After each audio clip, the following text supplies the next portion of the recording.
Okay, polyamory and non-monogamy, open relationships, this whole area. Let's get into discussion about this.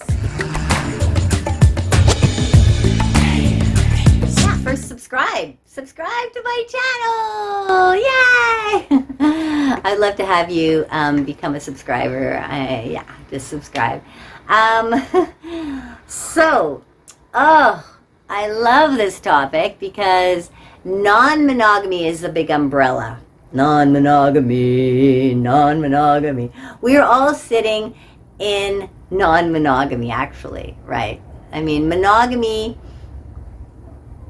happens when you're only with one person ever for your entire life, sexually.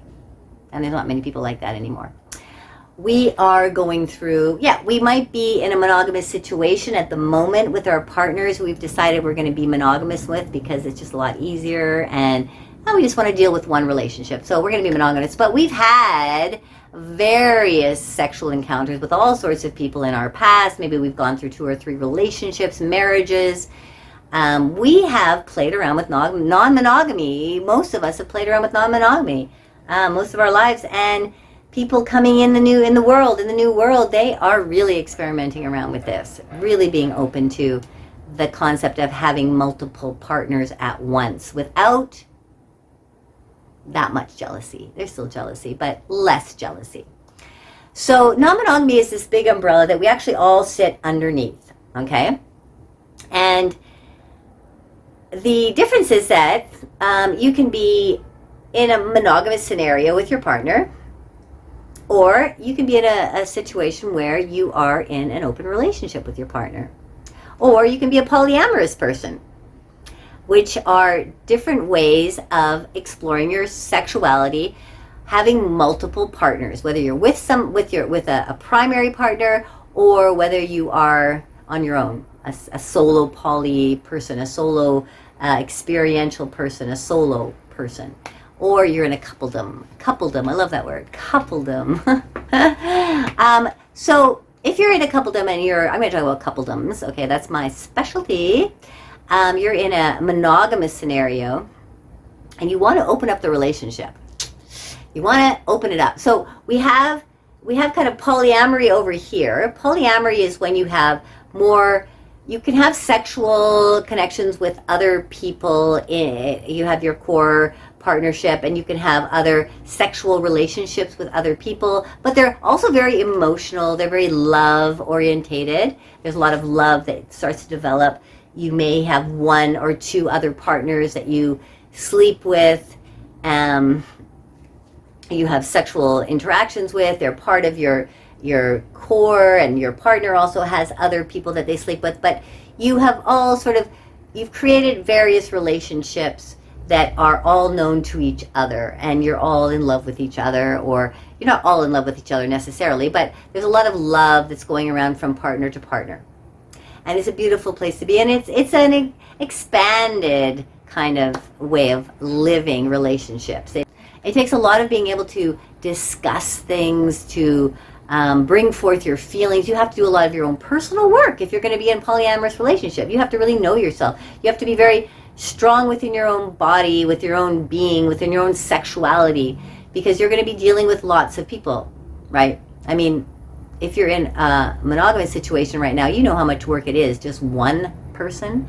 Well, you throw in 1 other, 2, 3, 4, 5 other people that you're sleeping around with, you have love relationships with, it's more complex. We are complex human beings. A lot of people are living this. A lot of people are enjoying it. It's possible, and it can be a lot of fun. But you have to all be ready to work through things like jealousy, right? Through things like insecurity, through things like self-esteem, right? You've got to really get strong within yourself to go into that polyamorous world. The other kind of play area that you can enter into is open relationships. And open relationships, there's a lot more flexibility. It's a little bit more moving around. You're exploring, experimenting with the possibility. You're in your coupledom, and you are wanting to bring somebody in, maybe for a threesome. Maybe you want to have another couple you join with, but you're opening up the monogamy. Now, in the coupledom. You're going to open it up. So how you do that is up to you. There's many different avenues that you can take. Like I just said, threesomes, same room sex with another couple. You can go to swing parties. Swingers, it's a category of swingers. There's categories within open relationships too. But I want to just talk about it generally. So swinging is involved with that. Going to sex clubs and meeting people there. Going to orgies or... and then there's that dynamic between just you and your partner. Like who feels what do you feel like doing? What does your partner feel like doing? I've worked with couples where one partner really wants to explore sexually and loves their intimate relationship with their partner, but wants more exploration. And whereas their partner doesn't really want any more exploration. They're very satisfied with what they have with that person. So what do you do in that situation? Well, you can open the relationship. You still have to be very strong within yourself and very self-assured, and to allow, let's say you're the one who doesn't want to sexually explore, and there's no problem with that and no judgment on that at all, but own up to it. But own up to the fact that your partner does want to sexually explore. So, okay, so we're going to be together still, but I'm going to allow that partner to go have some sexual experiences. And be open and willing to discuss this possibility. Okay, the default doesn't have to go to no sex, where it usually does. As soon as there is one partner doesn't want to have sex, or the sexual relationship gets boring, the default becomes, well, no sex. It doesn't have to be that. You can discuss other possibilities. You can be in a loving relationship and have outside experiences, or bring people into your coupledom, like a threesome, another couple, or maybe you go out together and explore some fun activities at, I talked about this, and go up here, I'm connected with this organization, company, who sets up sexual exploration weekends for couples.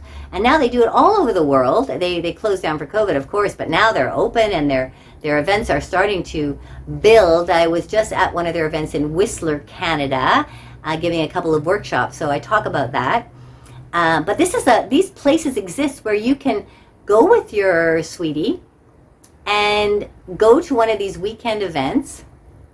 You don't have to play with anyone. You can just go and observe and see what is it like to be around really open people. What is it like to be around people who want to sexually explore and talk about sex? Start with that.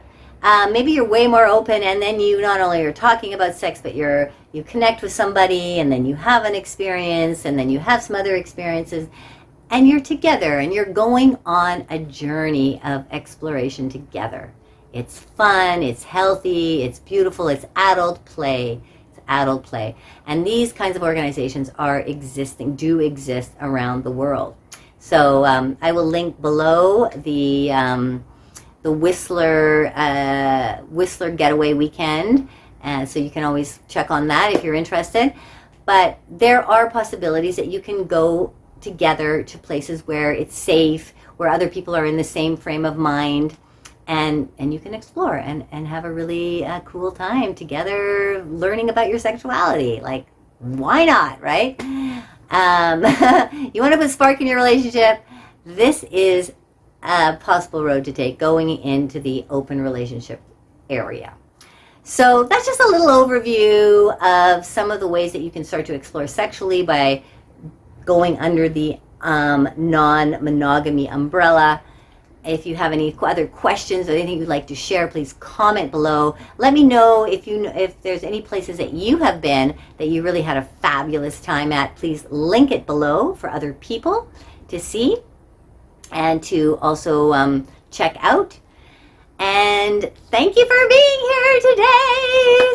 Subscribe if you have not, and share my video. I'd love it if you did that so much. I would love it.